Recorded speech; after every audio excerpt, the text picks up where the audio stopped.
오늘도 예배하는 여러분들의 가정과 삶 위에 하나님의 풍성한 은혜가 있기를 주님의 이름으로 축원합니다. 특별히 오늘 우리가 다룰 주제는 성공입니다. 우리가 성공이란 주제를 다루는 이유는 대부분의 사람들이 성공해야만 행복하다라는 공식을 가지고 살아가기 때문입니다. 우리 중 누구든 사업이나 시험에 또 취직이나 결혼과 같이 자신이 원하는 목표에 대해 성공을 원하지 실패하기를 원하는 사람은 없을 것입니다. 그러기에 우리는 성공하는 사람들의 비결에 관심을 갖기도 하고 성공한 사람들의 방식을 배우기도 합니다. 그런데 성공의 정의는 시대마다 또 세대마다 성공에 대한 정의가 다름을 볼 수 있습니다. 어려운 보릿고개 시대에는 하루 3끼만 굶지 않고 먹어도 성공한 인생으로 여겼습니다. 그러나 지금은 우리 중 누구도 오늘 밥 3끼 먹었다고 너 성공했구나 라고 말하는 사람은 없을 것입니다. 인터넷에 세대별 성공한 인생이란 제목의 이런 글이 있습니다. 10대 때에는 성공한 아버지를 얻으면 성공이다 그렇게 이야기를 합니다. 20대 때에는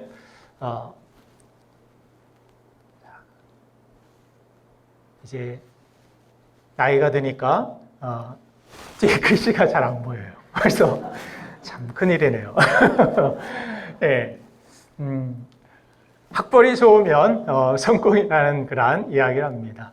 30대 때에는 좋은 직장에 다니면 성공이라는 그런 이야기를 합니다. 또 40대 때에는 2차 쏠 수 있으면 성공이라는 그런 이야기를 합니다. 감사합니다. 아주 센스가 있어요. 50대 때에는 공부 잘하는 자녀가 있으면 성공이라는 그런 이야기를 하고 60대 때에는 아직도 직장에서 돈 벌고 있으면 성공이다 이야기를 하며 또 70대 때는 건강하면 성공, 80대 때는 본처가 밥을 차려주면 성공이다. 90대 때는 전화 오는 사람이 있으면 성공, 100세 때는 아침에 눈 뜨면 성공이다. 이런 이야기를 합니다. 이처럼 시대마다 사람마다 성공의 정의가 다름을 볼 수 있습니다. 그러면 과연 성경은 크리스찬의 성공을 우리에게 무엇이라고 정의할까요? 오늘 성경 본문을 보면 달란트 맡은 세 사람의 이야기가 나옵니다. 본문 14절을 보면은 달란트는 원래 주인의 소유였으며 그 달란트를 받은 사람은 달란트의 소유주가 아니라 매니저임을 강조하면서 본문은 시작하고 있습니다. 제가 읽어드리겠습니다. 또 어떤 사람이 타국에 갈 때 그 종들을 불러 자기 소유를 맡긴과 같으니, 자, 인생의 주인이 누구냐 이것에 대하여서 말씀하고 있고 또 이 내용들을 보면 결론적으로 인생의 모든 것들을 맡기신 그분이 다시 오셔서 우리를 심판하실 때가 있다는 것을 강조해 주는 것입니다. 그런데 그 달란트가 사람마다 다르게 주어졌고 결과적으로 5달란트 받은 사람과 2달란트 받은 사람은 주인으로부터 칭찬과 더 많은 영광을 얻게 되었고 1달란트 받은 사람만 어두운 데로 쫓겨나서 초라한 마지막을 맞이하게 되는 것을 성경은 우리에게 보여줍니다. 여기서 중요한 포인트는 주인으로부터 얼마나 많은 달란트를 받았느냐, 얼마 받았느냐 이것이 아니라 받은 것이 적든 많든 그것을 얼마나 잘 관리했느냐에 있다라는 사실을 성경은 우리에게 강조해 줍니다. 사실 마태복음 24장과 25장은 한 가지 중요한 기독교 교리의 주제에 집중되어 있는 것을 봅니다. 그것은 바로 예수 그리스도의 다시 오심, 한마디로 재림을 우리에게 말씀해 줍니다. 종말이 이루어질 이 재림은 세상이 곧 끝나니까 우리가 다니는 직장도 우리가 살고 있는 가정도 등지고 기도원이나 어떤 교회 같은 곳에 모여서 살아야 한다는 것을 뜻하지 않습니다. 그것은 바른 종말론이 아닙니다. 역사를 마침내 심판하시고 결산할 우리 삶을 맡겨주신 주님 앞에 언제든 개인적이나 역사적인 종말이 와도 부끄럽지 않도록 오늘 우리가 준비되는 삶을 살아가는 것, 그것이 바로 기독교 종말론의 바른 의미인 것입니다. 내가 주님 앞에 서는구나 하는 그 의식을 가지고 오늘도 내 종말이, 개인적인 종말이 와서 주님 앞에 내가 선다 할지라도 내가 부끄러움 없이 주님 앞에 준비된 모습으로 맡겨준 곳에 성실하게 살아야지. 그것이 가정이 되었던, 직장이 되었던, 학업이 되었던 우리의 삶의 모든 부분에서 그렇게 바른 종말 의식을 갖는다라면 여기에서부터 그리스도인들의 참된 성실함이 나오는 것입니다. 그리고 그때 하나님의 성공에 대한 이 평가 기준이 무엇입니까? 우리가 이 땅에 살면서 얼마나 많이 가지고 얼마나 높은 자리에 올랐느냐에 있지 않다라는 사실. 하나님의 평가 기준은 내게 맡겨진 것을 주인의 뜻에 맞게 잘 관리하고 살았느냐, 여기에 있다라는 사실입니다. 우리의 삶을 다 살고 맡겨주신 것들을 다 관리한 후에 마지막 최후의 심판의 자리에서 우리는 모두 둘 중에 하나로 결정될 것입니다. 하나는 착하고 충성된 종, 하나는 악하고 게으른 종. 나는 어느 편에 속할 것 같습니까? 그때 우리가 하나님께 인정받는 삶이야말로 성공한 인생이라고 말씀드릴 수 있습니다. 저는 오늘 예배하는 여러분들 모두가 하나님께 인정받는 착하고 충성된 삶이 되시기를 주님의 이름으로 축원합니다. 자, 인생은 짧고 시간은 참 빠릅니다. 제가 저 뒤에 글씨가 작은 글씨가 잘 보이지 않을 줄 누가 알았겠습니까? 상상도 못한 일입니다. 제 집사람이 먼저 노안이 왔다고 하길래 나는 노안이 안 왔는데 근데 언제부턴가 저도 안경을 벗고 가까이 봐야 글씨가 보이는. 자, 안경집에 갔더니 아래는 이렇게 돋보기 그런 안경을 이제 사용할 때가 되셨다라고 그런 이야기를 들으니까 마음이 좀 침울하기도 했습니다. 우리 사랑하는 성도님들 다 처음에는 젊고 건강한 그런 모습으로 오신 분들 가운데서도 어떤 분은 7순, 어떤 분들은 8순, 9순을 넘어서 주님 나라 갈 그날을 준비하고 계시는 그런 모습들을 바라볼 때 참 세월이 빠르구나, 이런 것들을 느낍니다. 올 한 해도 한 해가 시작된 지가 엊그제 같은데 벌써 여름인가 했더니 벌써 찬바람이 부는 가을이 되었습니다. 머뭇거리다가는 원치 않는 우리의 삶의 결과가 강제로 주어질 수밖에 없기 때문에 우리는 정신 바짝 차리고 맡겨진 것에 대해 청지기로서 깨어 준비하는 주님의 충성스러운 종들이 되어야 될 줄로 믿습니다. 오늘 성경 본문은 우리의 인생이 결산되는 그날에 착하고 충성된 종으로 결산되는 성공하는 인생을 위해서 우리에게 가장 필요한 태도가 있음을 가르쳐주고 있는데 그 첫째가 자기 중심적인 판단을 멈추라는 것입니다. 이 자기 중심적인 판단은 인류가 선악과를 먹고 난 이후부터 눈이 밝아져서 모든 것들을 자기 기준대로 나에게 이익이 되면 선이고 나에게 해가 되고 내 감정을 상하게 하면 악이라는 그러한 평가 기준을 갖기 시작했습니다. 아담과 하와는 그렇게 선악과를 먹고 서로를 판단하고 평가하기 시작하면서 네가 잘못했다, 네가 더 나쁜 사람이다, 서로를 비난하기 시작했고 그의 첫 번째 사손인 가인과 아벨은 어떻습니까? 가인은 자기 동생이 잘못한 것이고 하나님이 잘못한 것이라는 자기 기준, 자기 중심적인 판단을 가지고 살인을 저지르게 되는 모습을 봅니다. 자기 중심적인 이 판단, 내 에고에서부터, 내 자아부터 이것이 중심으로 살아가는 모든 것들이 바로 여기에서 욕심이 나오게 되고 자기 중심적인 판단으로 여러 가지 범죄, 내가 원하고 내가 만족하면 선이다라는 이 자기 중심적인 판단으로 인하여서 온갖 죄악들이 일어나는 것을 보게 됩니다. 오늘 본문을 보면은 한 달란트 받은 종은 자신이 아무 노력도 하지 않고 한 달란트를 그대로 땅에 묻어두고 가져온 일에 대하여서 이렇게 변명하고 있습니다. 오늘 본 말씀 29절과 30절을 제가 읽어드리겠습니다.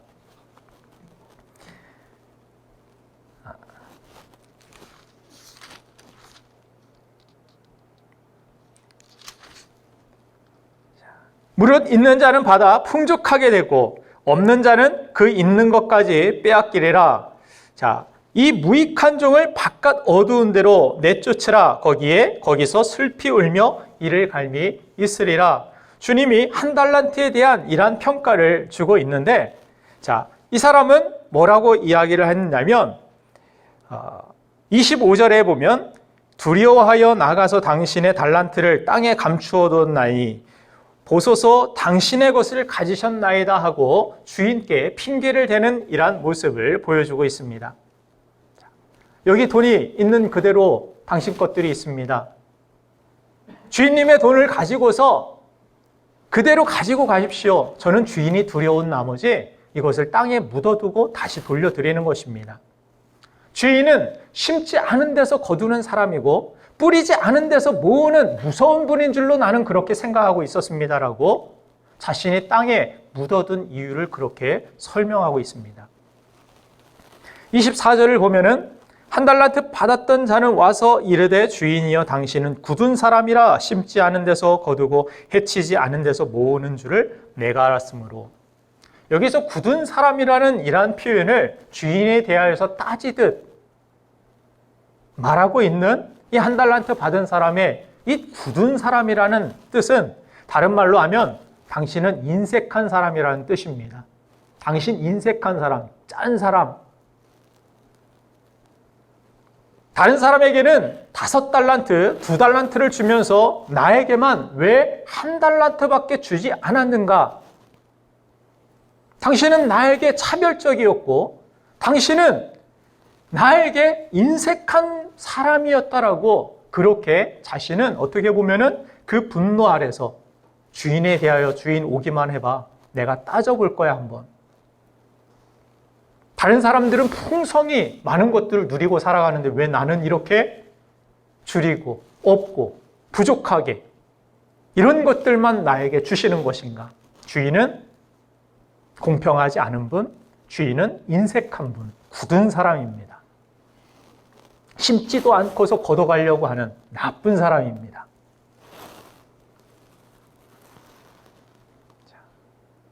자기 판단을, 자기 중심적인 해석을 지금 주인 앞에 늘어놓고 있는 것입니다. 그런데 여러분들, 1달란트라는 것이 결코 적은 것이 아닙니다. 그 당시에 금 1달란트면은 20년 살 수 있는 그런 어마어마한 액수입니다.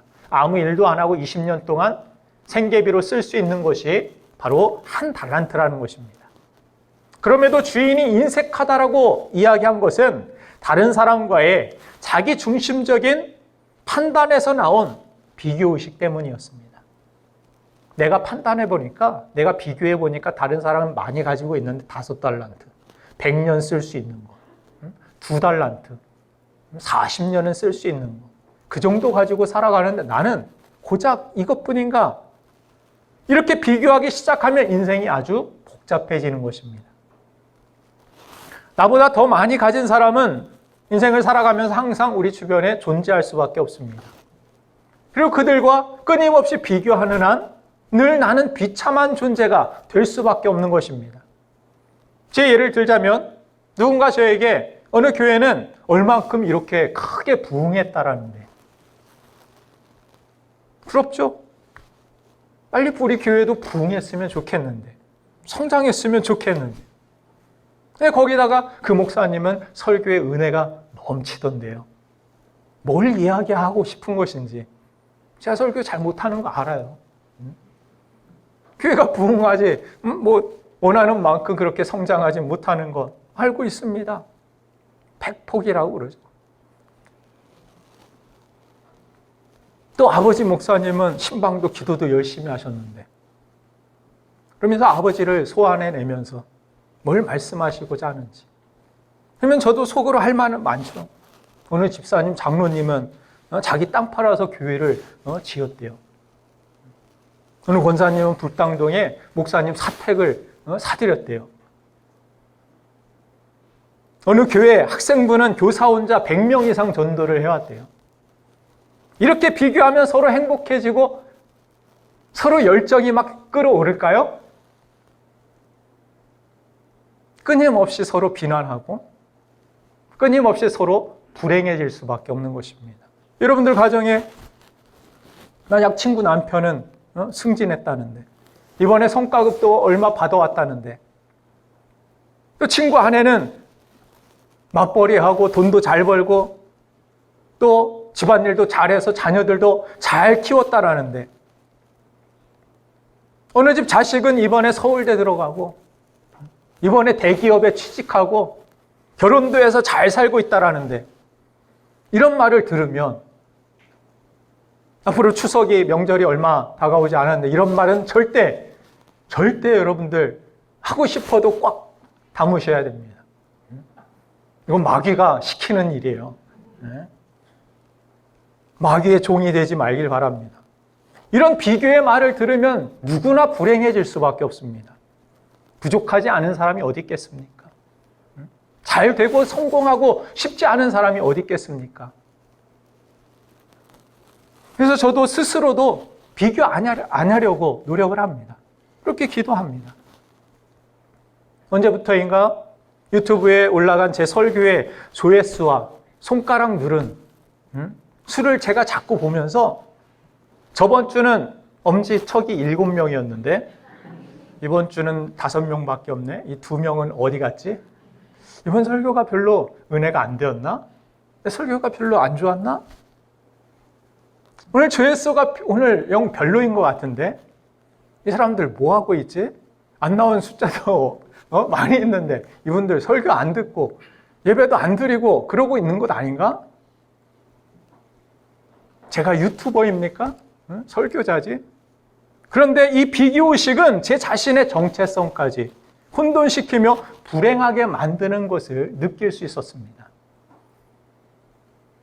어느 목사님이 자신의 교회에 들어오는 저 입구에 입구 길에 절이 하나 있는데 이 주말마다 이 절은 사람이 넘치는데 우리 교회는 빚만 넘치고 있다고. 그런 이야기를 들을 때 그런 우픈 말을 하시면서 참 우울해하시는 이 모습을 바라볼 때 이 비교의식이 얼마나 우리를 피폐케 만드는지 절망케 만드는지 알 수 있었습니다. 우리는 세상에서 부자가 되고 높고 크고 유명한 것을 가져야 성공한 것이라는 세상의 풍속에 영향을 받은 자기중심의 판단을 가지고 마치 1달란트 받은 사람처럼 주신 은혜와 달란트에 감사하지 못하고 불행하게 인생을 살 때가 많이 있는 것입니다. 그러면 제가 만일 큰 교회 초청이 와서 거기로 옮겨가면 제 목회가 성공한 것일까요? 낙도에서 작은 교회 몇 명 안 되는 그 성도를 최선을 다해 섬기며 선교지에서 전도도 안 되는 그러한 곳에서 고군분투하면서 쫓겨다니면서 목회하시는 분들은 다 실패자일까요?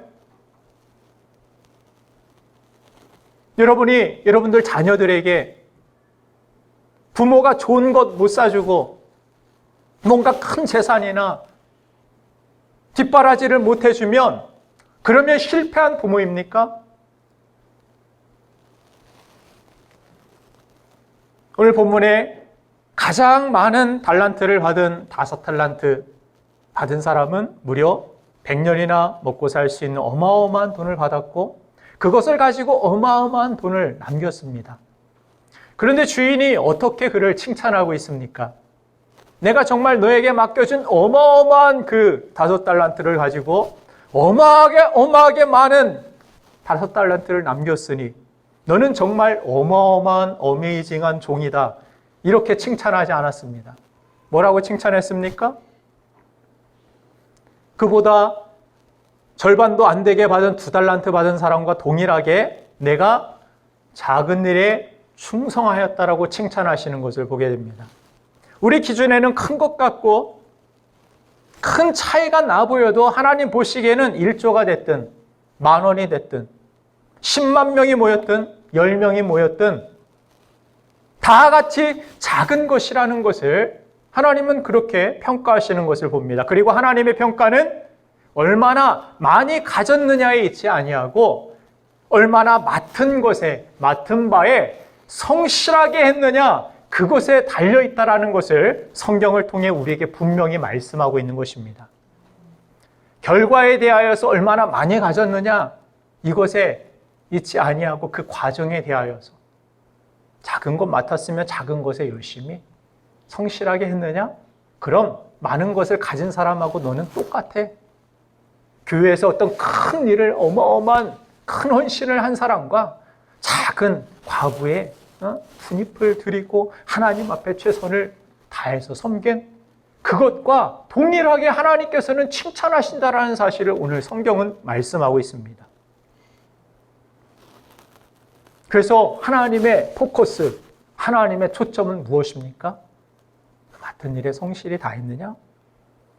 많은 것을 가졌느냐? 얼마나 큰 것을 가지고 있느냐? 이것에 있지 않다라는 사실. 그러나 우리는 어떻습니까? 끊임없이 자기중심적인 이 판단만을 하면서 누가 큰 일을 하는지, 누가 많은 것을 가졌는지에만 관심을 가지고 평가하고 있습니다. 내가 받은 것이 그리고 작은 것 같으면 금방 실망하고, 하나님은 왜 내게는 큰 기적도, 큰 기도의 응답도 안 주시고 그저 그렇게 인생을 살게 하시는지 원망스러울 때도 있을 것입니다. 결국 한 달란트 받은 종은 그것을 주신 분의 뜻에 대해서는 생각해 보지도 않고 자기 중심적인 이 판단만을 한 결과가 무엇이었습니까? 돌이키기 힘든 심판을 당하고 불행해졌음을 알 수가 있습니다. 그래서 수많은 교회를 세우며 신약 성경을 반 이상 기록한 사도 바울 역시 자기 중심적인 판단에 대해서 이렇게 경고합니다. 고린도전서 4장 5절 말씀을 읽어드리겠습니다. 그러므로 때가 이르기 전 곧 주께서 오시기까지 아무것도 판단하지 말라. 그가 어둠에 감추인 것들을 드러내고 마음의 뜻을 나타내시리니 그때 각 사람에게 하나님으로부터 칭찬이 있으리라. 우리는 판단하는 인생이 아닙니다. 믿음으로 순종하는 인생, 충성하는 인생이 되어야 함을 성경은 우리에게 강조해 줍니다. 사랑하는 여러분들, 내 소유의 크고 작음으로 더 이상 스트레스 받거나 스트레스 주지 마시길 바랍니다. 자기 중심적인 판단을 내려놓으시고 우리에게 맡겨주신 주님을 바라보시고 감사하는 삶을 살길 원합니다. 하나님의 평가는 얼마나 큰 일을 했느냐, 얼마나 큰 교회 목사였느냐, 얼마나 자녀를 위해서 큰 재산을 물려줬느냐, 여기에 있지 않습니다. 남보다 작은 것을 가졌어도 나를 나보다 더 잘하시는 주님께서 내가 이만큼 관리할 수 있다라고 믿었기 때문에 주께서 나에게 이렇게 맡기셨지. 이것도 감사하다라고 생각하면서 하나님이 맡겨주신 나의 삶에 대한 가능성을 신뢰하는 믿음을 갖는다면 남보다 작은 것을 가졌을지라도 성실히 그것을 관리했다면 하나님은 그 과정을 더 중요하게 여기시고 인정하시고 칭찬해 주실 줄로 믿습니다. 그것이 우리 크리스찬이 추구해야 할 성공인 것입니다. 두 번째, 마지막으로 하나님 앞에 인정받는 성공하는 크리스찬의 태도는 이해가 아닌 충성을 구하는 삶입니다. 다 이해하지 못해도 충성하는 인생. 이러한 가치를 여러분들이 만들 수 있는 그런 삶을 열매를 맺을 수 있는 그런 성공하는 크리스찬이 되어야 될 줄로 믿습니다. 우리는 자기 중심적인 판단이나 자기 이해 중심의 신앙생활을 해서는 안 됩니다. 우리의 신앙생활은 내 중심이 아니라 이제 주님 중심, 하나님의 말씀이 중심이 되는 것. 그것이 주인이 바뀌는 것으로 성경은 이야기합니다. 아직도 내가 주인 되면 내 판단, 내 이해되면 순종할게요. 그게 이해되면 내가 그대로 따를게요. 이거는 아직도 내가 주인이라는 뜻입니다. 주님이 나의 주인이십니다. 주님 이렇게 부를 수 있는 것은 주인님이라는 거죠. My Lord. 주님이 나의 모든 삶의 주인 되십니다라는 그런 고백은 이해되면은 주인이고 이해 안 되면 당신은 나의 종이거나 내가 부리는 그런 사람. 이 정도로 생각해서는 안 됩니다. 하나님은 우리의 온전하신 우주 만물의 창조주이시면 나의 주인이심을 우리는 삶에서 고백하는 삶을 살아야 되고 그런 삶을 드려야 될 줄로 믿습니다. 우리는 자기중심적인 이 판단, 자기 이해 중심의 신앙생활을 내려놓고 하나님 뜻이라면, 하나님의 말씀이라면 이해가 안 되지만, 상황은 이렇게 어렵지만 충성된 삶을 살아가는 것, 그것이 하나님의 평가 기준이기 때문에 우리는 그렇게 살 때 때로는 이해가 안 되는데, 때로는 환경이 어려운데, 때로는 가난하고 어려운 형편 가운데서도 그렇게 충성된 삶을 살아가고 그렇게 헌신된 삶을 살아갈 때 거기에서 바로 충성의 열매, 하나님이 찾으시는 영광 받으시는 열매를 맺게 될 줄로 믿습니다. 오늘 본문 21절과 23절을 보면 주님의 칭찬에 두 번씩이나 반복된 단어, 그것은 바로 충성이었습니다. 잘했다, 착하고 충성된 종아. 5달란트, 2달란트 맡은 사람에게 똑같이 그런 칭찬을 하시는 것을 봅니다. 평가 기준이 충성이었다라는 것입니다. 말은 1달란트 받은 사람이 더 많았죠. 더 똑똑해 보였을지는 모르겠습니다. 나는 이래서 이랬고 주인은 이래서 잘못하고 여러 가지 것들을 잘 따지고, 그러나 그에게서 찾아볼 수 없는 나머지 칭찬받고 정말 하나님 앞에 인정받았던 두 사람은 이해, 똑똑함이 아니라 바로 충성이었습니다. 하나님은 우리에게서도 마찬가지입니다. 똑똑한 사람, 잘 따지는 사람, 이런 사람을 찾으시고 인정하시는 것이 아니라, 하나님은 똑똑함이 아니라 이해가 아니라 충성하는 사람, 우직하게 충성하는 사람, 이런 사람을 하나님은 찾으시고 이런 사람을 사용하신다라는 것을 성경을 통해 우리에게 가르쳐 주시는 것입니다. 고린도전서 4장 1절부터 2절 말씀에 이런 말씀이 있죠. 사람이 마땅히 우리를 그리스도의 일꾼이요 하나님의 비밀을 맡은 자로 여길지어다. 그리고 맡은 자들에게 구할 것은 뭐라고요? 충성이니라. 맡은 자가 추구해야 할 것은 자기 이해, 자기 똑똑함이 아니라 충성이다. 성공하는 크리스찬들이 추구해야 되는 가장 목표로 삼고 정말 초점을 맞춰야 되는 것은 어떻게 해서든지 이 상황에서 충성해야지. 내가 어떻게 하면 순종할 수 있을까? 어떻게 하면 충성하는 그 자리를 지킬 수 있을까? 여기에 집중해야 된다는 것입니다. 여기서 맡은 자라는 이 단어의 헬라어를 보면은 배 밑에서 노젓는 사람이라는 그런 뜻이 있습니다. 맡은 자에게 구할 것은 충성이다. 노를 맡은 사람이 해야 할 일은 내가 보기에는 왼쪽으로 가야 될 것 같은데, 이쪽 노를 저어야 될 것 같은데, 선장은 위에서 지금 오른쪽으로 저으라고 이야기합니다. 아니, 왼쪽인 것 같은데. 이것이 아니라 노젓는 사람이 해야 할 일은 무엇입니까? 선장의 말을 따라서 오른쪽으로 가라 하면은 그쪽으로 방향으로 노를 젓는 것, 이것이 충성이라는 것입니다. 배 밑에서 보이지도 않고 이해도 안 됩니다. 선장의 뜻을 다 알 수도 없습니다. 그런데 선장이 이야기합니다. 오른쪽으로 가자. 배 우편에 그물을 내려라. 깊은 곳에 그물을 던져라. 이해 안 됩니다.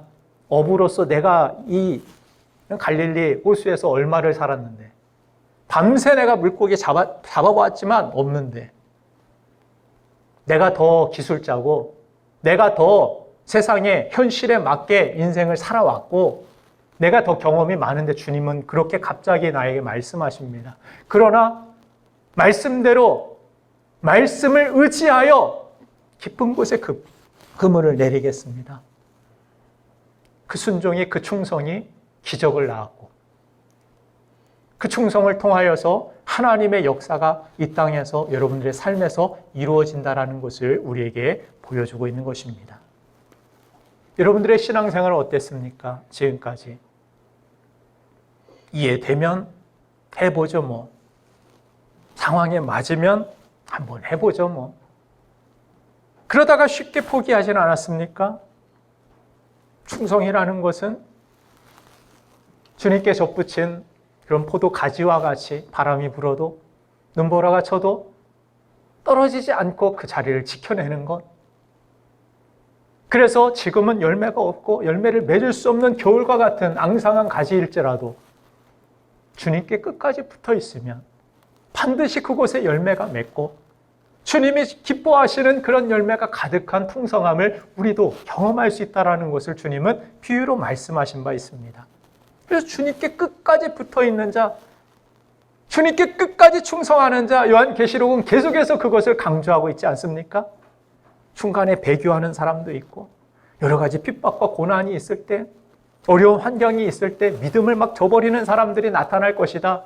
그러나 끝까지 남는 자, 끝까지 인내하는 자, 이 사람이 하나님이 인정하시고 하나님이 그를 연락하시는 모습을 성경은 우리에게 보여주고 있는 것입니다. 잠언서 25장 13절 말씀에도 충성된 사자는 그를 보낸 이에게 마치 추수하는 날에 얼음 냉수 같아서 능히 그 주인의 마음을 시원하게 하느니라. 하나님의 마음을 여러분들 시원케 하는 사람 되길 원합니다. 서운케 하지 마시고 시원케 하는 사람 되기를 간절히 바랍니다. 그렇게 충성은 우리에게 하나님이 찾으시는 성령의 열매이기도 하며 주님의 마음을 시원하게 하는 그런 충성된 사람을 우리 가운데서도 찾고 계신다라는 사실을 우리는 이해할 수 있습니다. 성경에 엘리야가 사르밧 과부의 집에 갔을 때에도 순종하며 그 자리에 갔습니다. 하나님이 시키는 대로 그렇게 정말 찢어지게 가난한 그 과부의 집에 가가지고 말씀대로 그렇게 순종하고 나아갔을 때 놀라운 기적을 하나님이 일으키시는 것을 봅니다. 사도행전 8장 26절에도 보면은 사마리아에서 복음 증거를 잘하던 이 빌립 집사에게 갑자기 광야 쪽으로 나아가라는 말씀을 하십니다. 일어나서 가보니까 에티오피아의 이 여왕의 내시가 그 자리에 있는 것을 봅니다. 그러나 하나님의 말씀을 듣고 소중한 영혼이 구원받고 선교의 기초가 되는 이러한 계기가 되는 것을 보게 됩니다. 이스라엘 출애굽하는 데 쓰임받은 모세는 어떻습니까? 그렇게 탁월했던 사람이 아니었음을 스스로 고백하지 않습니까? 나는 말도 잘 못하는 사람입니다. 어떻게 이 백성들을 그렇게 인도할 수 있겠습니까? 그래서 하나님께서 내가 너와 함께 하겠다. 그랬더니 믿고 바로왕 앞으로 나아갔을 때 하나님께서 일하시는 것을 봅니다. 그리고 어느 날 하나님이 이런 모세에게 이렇게 말씀하십니다. 민수기 12장 7절 말씀을 한번 읽어보겠습니다. 내 종 모세와는 그렇지 아니하니 그는 내 온 집에 충성함이라. 모세를 통하여서 하나님께서 일하셨던 가장 중요한 모습은 하나님께서 계속 말씀하실 때 내 고집과 뜻을, 내 판단을 버리고 꺾어버리고 하나님 말씀대로 나아갔다는 데 있습니다. 이것을 하나님께서 충성의 열매, 정말 가장 귀한 열매로서 기억하고 계셨습니다. 그래서 아론과 미리암이 지금 민수기 12장에서는 모세를 공격하고 있는 그런 장면입니다. 근데 하나님께서 편들어 주시는 거예요. 풍속으로 봤을 때 이방인과 결혼하는 것은 모세는 손가락질 받고 욕 먹어도 싼 그런 풍속 속에 살고 있었습니다. 그런데 하나님이 편들어 주셔요. 왜 그렇습니까? 지금까지 아론과 미리암이 욕할 때에, 모세를 욕할 때에 너희들 내 충성된 종을 비방하기를 두려워하지 않느냐며 이 후반절에 보면은 그렇게 하나님이 말씀하십니다. 그렇게 모세의 편을 들어주셨는데 검증된 충성이 있었기 때문에 하나님이 그의 편이 되어주시고 그를 끝까지 지지해 주시는 모습을 봅니다. 다른 것 부족해도 말도 잘 못하고 잘못 실수해가지고 선택도 잘못하고 이방인과 결혼하고 그런 모습이 있는데 그것을 다 뒤덮을 만큼 하나님 마음을 시원케 하고 정말 하나님이 그를 끝까지 지지해주고 감싸주고 싶은 그에게 찾을 수 있는 가장 중요한 반짝반짝 빛나는 것이 있었는데 그것이 무엇이었습니까? 바로 내 말에 충성이었다라는 사실입니다. 충성은 다른 무엇보다도 정말 하나님의 마음을 감동시키는 것을 모세의 모습을 통하여 하나님의 말씀을 통하여서 우리는 깨닫게 되는 것입니다. 사랑하는 여러분들, 우리가 알지 못하는 부분이 있고 내 마음에 들지 않는 그러한 부분들이 신앙생활을 할 때 교회 안에서 어떤 일들을 할 때에도 있을 수 있습니다. 목사에게도 보일 수 있고 여러분들이 개인의 삶 속에서도 보일 수 있습니다. 하나님의 말씀이 적용되기 어려운 그러한 형편과 상황 속에 있을 때도 있을 것입니다. 그런 가운데서도 믿음이라는 것은 내 판단을 믿는 것이 아니라 우리의 인생의 주인이신 하나님의 판단을, 하나님의 말씀을 믿고 따르는 것이기 때문에 내 자신의 판단, 내 자신의 생각을 내려놓고 하나님의 말씀을 따를 때 그곳에 하나님이 기뻐하시는 열매가 있고 그곳에 하나님의 지지가 있고 지원이 있고 하나님의 보호하심이 있고 하나님의 기적이 있는 줄로 믿으시길 간절히 바랍니다. 그래서 여러분들이 자신에 대해서도 내가 가진 능력과 내 느낌대로 자신을 판단하고 평가하지 마시길 바랍니다. 내 자신 판단하고 내 자신 평가하고 스스로 위축되어서 나는 이것도 못하고 저것도 못하고 그러지 마시고 내게 능력 주시는 자 안에서 내가 모든 것을 알 수 있나이다. 이런 고백을 할 수 있는 하나님께 전적으로 맡기고 하나님이 부르셨습니까? 하나님 맡겨주셨습니까?